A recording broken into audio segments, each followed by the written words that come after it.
The rancher had lived in silence for too many years.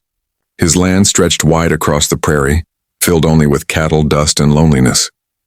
When he sent for a mail-order bride, he imagined a young woman, untouched by hardship, someone to give him airs and laughter.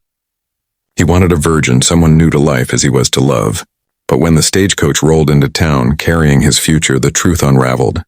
Instead of innocence, he saw a widow. Her black veil framed a face wet with tears, and her voice cracked when she spoke his name.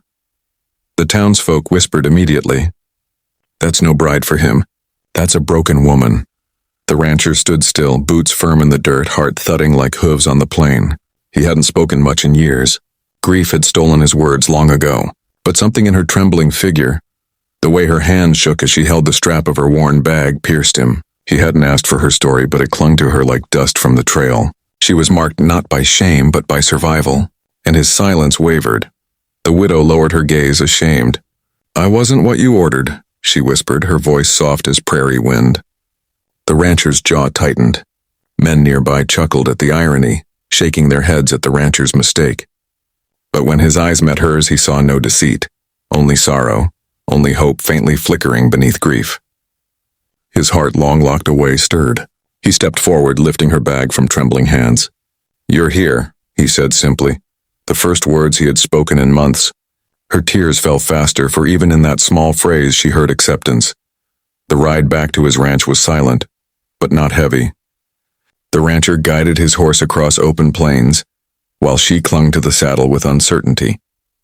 The sun burned red behind them, painting the sky with fire. Her thoughts spun. Would she be sent back? Was she merely a burden to him? He had asked for purity, yet he had been sent brokenness, and yet he had not turned her away. The silence between them was not rejection, it was safety, something she had not felt since her husband's death left her adrift in a cruel world. The ranch stood lonely on the horizon, a log cabin framed by fences and distant cattle. She stepped down hesitantly, holding the bag close. He dismounted, his boots crunching on gravel, and gestured for her to follow. Inside, the cabin was spare but sturdy. The smell of wood smoke lingered. "This is your home now," he said quietly. Her breath caught. Home, was it possible for her again? She touched the cradle in the corner. Empty. Carved long ago by his own hands for dreams never fulfilled. She wondered if fate had brought her not as a bride, but as healing. Nights on the prairie were long and filled with silence. The widow lay awake on her side of the bed, listening to coyotes cry in the distance. The rancher lay still, his breaths deep but restless. She clutched the blanket close, wondering if he regretted it all, the choice to keep her, the words he hadn't spoken. Her late husband's memory haunted her, yet the steady presence beside her stirred new feelings. She whispered into the dark, "Thank you for not sending me back."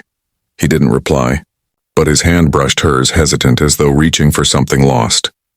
Morning came with golden light spilling through the cabin's small window. She rose, tying her hair back, and began to cook with what little she found in his pantry.